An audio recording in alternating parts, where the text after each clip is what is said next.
Attack on education. That's what protesters say they are marching against at the University of Wisconsin Oshkosh.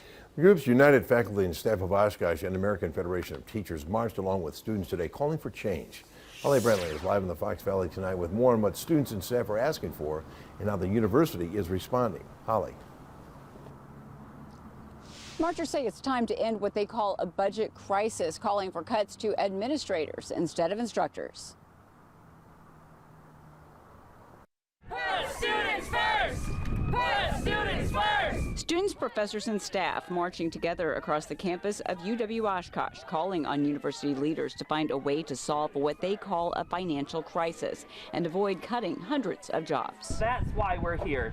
That's why students are here, to support our educators and our staff. That's why we're here, is to preserve that, a high quality education that's affordable to the students that deserve that. And we're not getting it right now. The UW system isn't being funded like it should be. This comes after a petition circulated throughout campus from the American Federation of Teachers addressing what they call the budget crisis and projected layoffs of at least 200 staff and instructors. Cutbacks we first alerted you to back in August. There's a lot of fear. There's a lot of fear because people don't know at the moment. People don't know if a large chunk of the workers here at UWO don't know whether they'll have a job. The petition addressed to Chancellor Andrew Levitt first and foremost asked for cuts to administrative positions over instructional and student support positions and asked for more attention to transparency regarding workloads and budget information. We think the administration has tough decisions to make, but we think some of the ones they're making are wrong ones. We want people to center the students.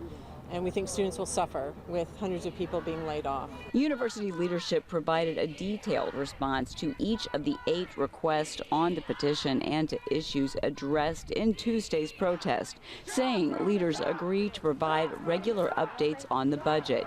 Responses also state, quote, "We have consistently emphasized the need to protect the core teaching and learning missions of the university as much as possible, beginning with our commitment to protect faculty from layoffs." In further response, the university says, "We agree that increased teaching loads should be used as a temporary measure."